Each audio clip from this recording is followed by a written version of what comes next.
we all know today that Pete can't be with us himself, but he has very kindly offered to talk to us over the internet. So here we go. Pete, thank you for doing this recording.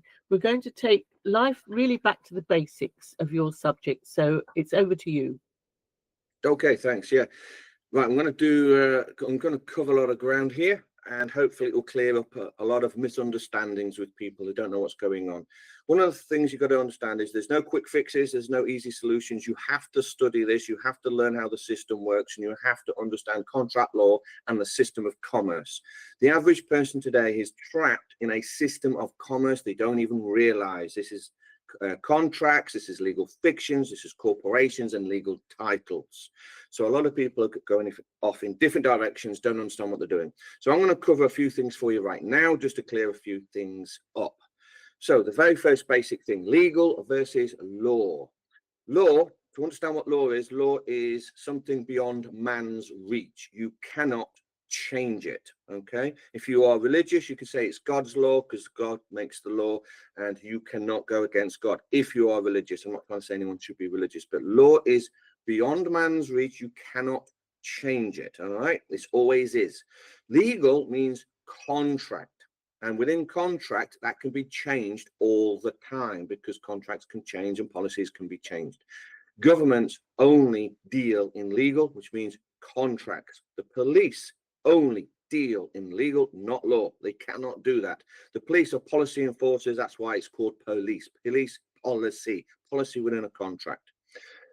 So let's start with some basic stuff. A lot of people are saying, oh, let's use common law. Well, unfortunately, that's a trap. You do not want to be using common law. You should be using your own law. Every man and woman is sovereign, and their word is law. So the stuff that I'm speaking, that is my law. I am the author of it. That's what authority means. I will test people and I'll say, where does authority come from? If they say government, they've lost the game, all right, because they've given away their authority. So the sovereign man will say, authority comes from me. I am the author of my law. So people have got to get into this, into their head, that law comes from them. It's their law. Don't do common law. So what is common law? Well, the problem is with common law is it's simply put the king's law that applies to the commoners, the common people. So the common people are people who have no estate, no name, no land, no property, and they are paupers. They are owned. People, by the way, I'm using the word people here. Within the legal world, people means chattel. You are owned. If you are a people, you are owned, like dogs and cats and pigs and goats. All right. So do not be using the word people. So the way this works is because the people are paupers and they do not have a house of their own and a name of their own, they are under what is called the House of Commons. So the House of Commons has a coat of arms. That means the coat of arms symbolizes someone else's house that they own. So if you say common law, you're under common law, you're telling the judge that you're a commoner without a name, without a house, therefore you've got no rights. So common law is basically controlled by the government now through the House of Commons, and you want nothing to do with the House of Commons. So let's get into legal standing. You've got to understand the basics here. Everything is contractual. Everything is a contract, all of it. The government only deals with contracts. They have to contract with you to have authority over you. That is everything, everything, including tax. And by the way, tax is contractual. You cannot be forced to pay it. You can only be made to pay tax once you've contracted and agreed to pay it. This is how it works. So contracts, you've got to understand basic contracts. We do teach this in the Sovereign Project. We do a 22-week foundation course, and you can go to your local Sovereign Project workshop and someone will be there and they'll help you understand contracts. But contracts need something called a signature. They need two signatures. So that's the two people who have agreed to the contract. That'll be you and someone else. If the contract has no signature on it, it has no legal standing. People don't understand what legal standing means. Legal standing, legal, as we now know, means contract. Standing is literally a man or woman, a live man or woman standing by the contract. They stand by it, and they do so by putting their name on it. So they would print their name the way it's spelt, and then they would sign, make their mark upon the name. That's giving it legal standing. Now, the average person today is receiving documentation in the post from all sorts of government agencies, council tax and debt collectors and so-called solicitors. None of these documents are legal because there's no signature on them. They have no legal standing. You'll read it and it'll say something like, best regards, legal team. Who the hell's legal team? That's not a man or woman. That's not a signature. So legal standing means a man or woman standing by the document. And you have the right to challenge any document that you receive that has no legal standing, because you can send it back and say, who sent this, who signed it, and this is in contract law. So taxes, contractual, we'll cover that. Now, titles and deeds. Now, I understand the farmers are suffering from inheritance tax and what's going on with the farmers, right? And it applies to everybody, not just farmers. Right, I'm going to try my very best to do a very simplistic version of what's going on here. You have all contracted to pay inheritance tax, even though you didn't do it. By the way, you didn't know. By the way, when I say consent and contracted, the government does not just ask you straightforward and they'll say something like, do you consent to pay tax? And then you go, yes, I do. And then, okay, you sign here and the taxman signs there, it's all done. That's not how they do it. They will trick you by using legal titles. If you accept the legal title, or if you use their paperwork, that's contracting, okay? So let me explain the difference between titles. Well, let's do the basics first. The difference between a title and a name. A name cannot be split, but a title can be. And you go, what does that mean? When you have your name, my name is mine. Only I can use it, it's mine. No one has control over my name in any way, shape, or form. But a title can be split. So you can create a title for something and it can be split between two parties. So one party can own the title and another party can control the title or use it. And there's other layers to this. You can put multiple people in one title and they all have an interest in said title. So a lot of people say they own their land. Oh, by the way, this is mindset stuff. You've got to get out of this slave mentality. All right. You are literally doing this to yourself. This is how the government operates. They actually make you become the sinner and then they make you basically entrap yourself. So let me explain. If I ask somebody, farmer, whoever, and I'll say to them, do you own your land? And they'll say, yes. Okay, you own it. Okay, fantastic. And I'll say to them, why don't you get that 1 acre of land there, build a whole load of houses on it and make a ton of money? And the farmer will go, I don't have permission to do that. And I'll just say, you know what you've just told me? You've just told me that yes, you own the land and no, you don't own the land in the same sentence. Which is it? If you need permission to build on that land, guess what? You don't own it. Someone else does. They have a higher authority than you, and you need to get permission from them to build on the land. You don't own it. So this is your mindset. You've got to get rid of this.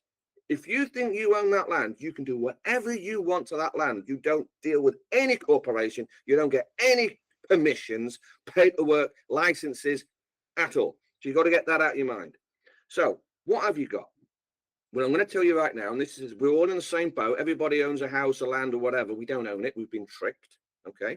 No one owns a house. No one owns their land. But the good news is no one actually does. It hasn't been claimed. But we haven't got time to get into that. What has gone on is you've been tricked into buying a title. Now, this title is issued to you from the land registry. And you go, okay, then what does issue mean? Well, if something is issued to you, let's say you've got a piece of paper, then if I issue you with something, I have control of it.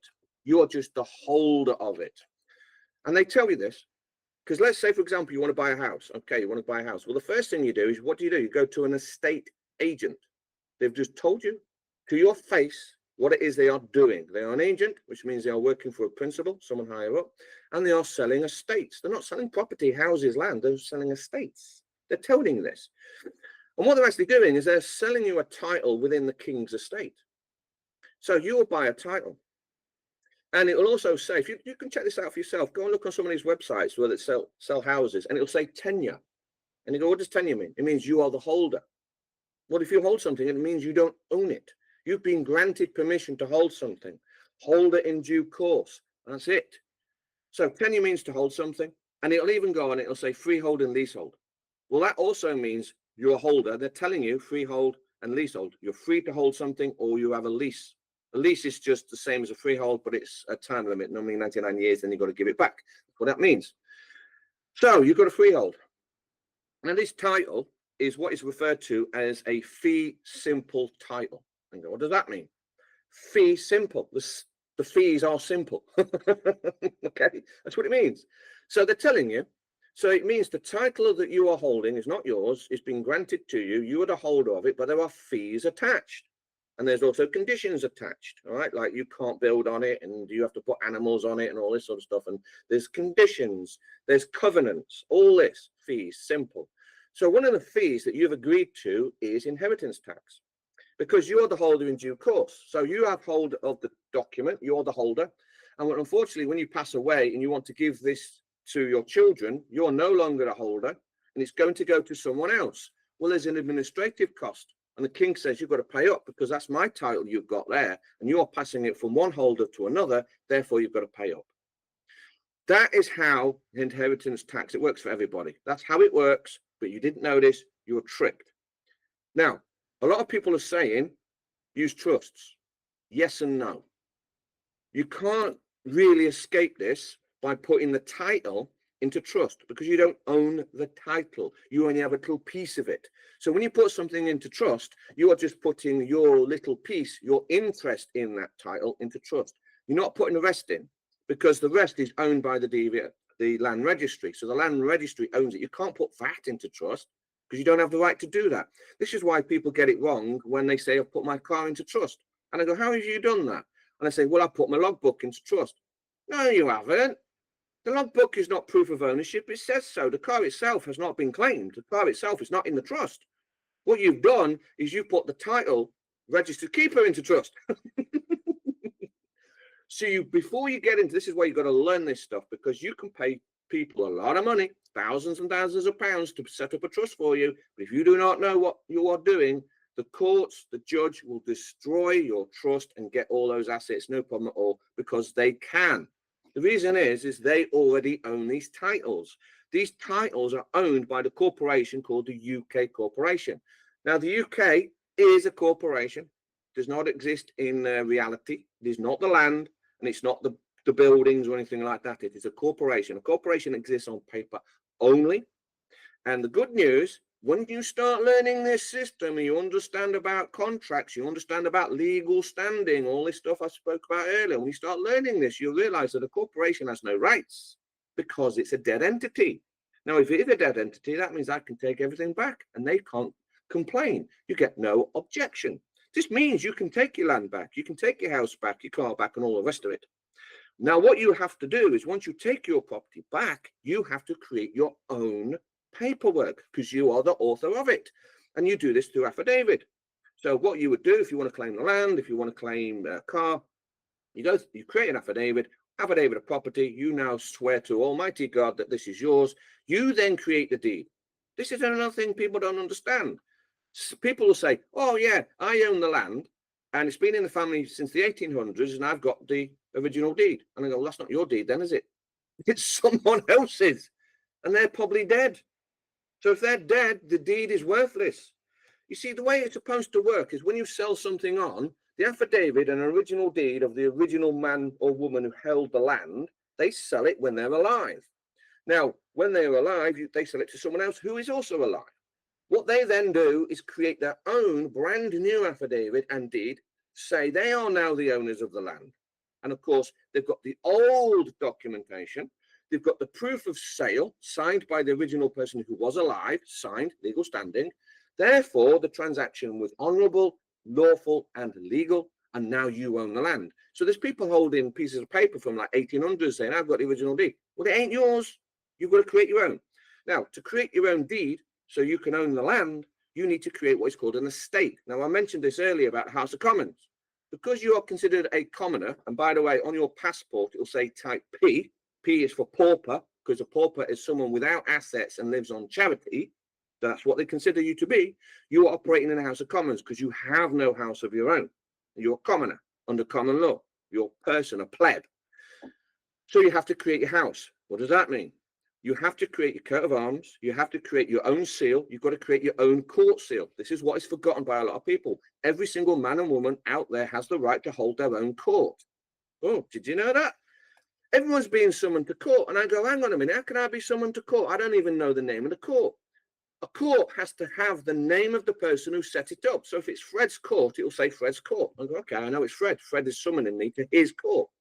But you're getting corporate courts, like magistrates court. That's corporate. County court. That's corporate. This is administrative. This is in your face. They're literally telling you. So to set up your estate, you'd have your coat of arms, you'd have your seal, you'd have your court seal, so you could do your own court documentation. And this is an important bit. You'd have your own flag. Now, this is another thing. Remember, I spoke about legal standing. A flag is supposed to represent a man or a woman by their name. So take the Union Jack. What name is behind the Union Jack? No one knows. Now, if you say, oh, it's the people's, you've lost the game. You don't know what you're talking about. The people are the chattel, okay, the pigs, the goats of the landowner, the one who has the flag. So if you take the Union Jack and you apply it to your farm, you've called yourself a commoner, a person or a pleb with no rights, and now you're under the rule of that flag. That's why the police can come on and they can do whatever they want. You're flying the flag. That gives the police the right to enter your property. But if you have your own flag and you've got your own affidavit all set up and you've got your own coat of arms that's on the front of your gates, the police can't enter that. It would actually be an act of war. They can't do that. It's trespass, and you can deal with that. You have to learn this system and how it all fully functions. So also, I just want to touch on, I think we've got a couple more minutes. Let's just squeeze in freedom versus liberty. There's people out there saying, I've got liberties. You're violating my liberties. Well, if you say you have liberties, you've lost the game, because you've just said that someone has authority over you and has given you liberties. That's what it means. So it's like a sailor on board ship. When the liberty bell rings, the captain is saying you can go off and play, but you've got to come back when the liberty bell rings again, right? You don't want liberty, you want freedom.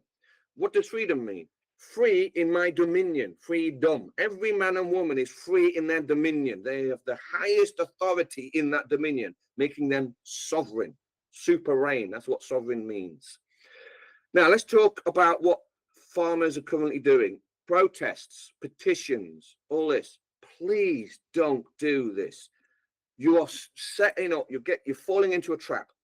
If you protest against anything, that means you're accepting the obligation of the very thing you are protesting against.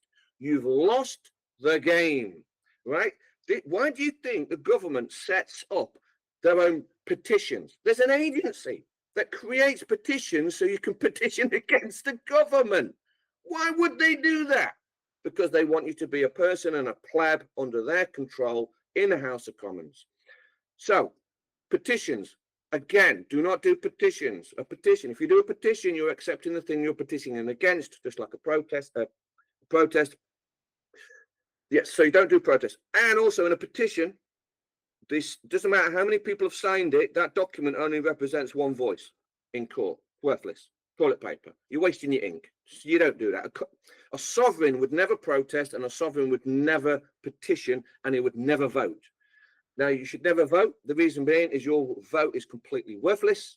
You are just giving your opinion. You are voting in a ward. They tell you this. If you vote in a ward, it means you have no authority, and you're signing as a simpleton who is unable to make a decision. Therefore, you're allowing the current government to make the decision who they elect next.